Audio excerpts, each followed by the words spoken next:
ఏపీడబ్ల్యూఎస్ పంచాయతీరాజ్ ఉన్నతాధికారులతో సమీక్ష నిర్వహించిన పవన్ వారికి కీలక సూచనలు చేశారు. గ్రామీణ నీటి సరఫరా, పంచాయతీరాజ్ ఇంజనీరింగ్ విభాగాల అధికారులతో ఏపీ డిప్యూటీ సీఎం పవన్ సమీక్ష నిర్వహించారు. విజయవాడ క్యాంపు కార్యాలయంలో ఈ రెండు విభాగాలకు సంబంధించిన అధికారులతో సమావేశమైన పవన్ తీసుకోవాల్సిన జాగ్రత్తలు, రానున్న రోజుల్లో ప్లానింగ్ ఏ విధంగా ఉండాలి అనే దానిపై దిశానిర్దేశం చేశారు.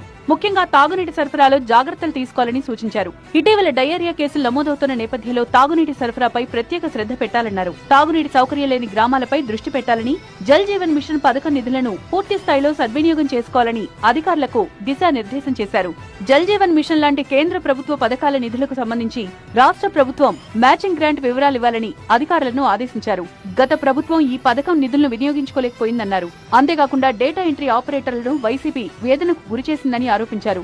ఏడాదిన్నర నుంచి జీతాలు కూడా చెల్లించలేదన్నారు. బ్లాక్ లిస్ట్ లో కాంట్రాక్టర్లకు పనులప్పగించారని మండిపడ్డారు. ఏ మేరకు బిల్లులు చెల్లించారో నివేదిక ఇవ్వాలని ఆదేశించారు.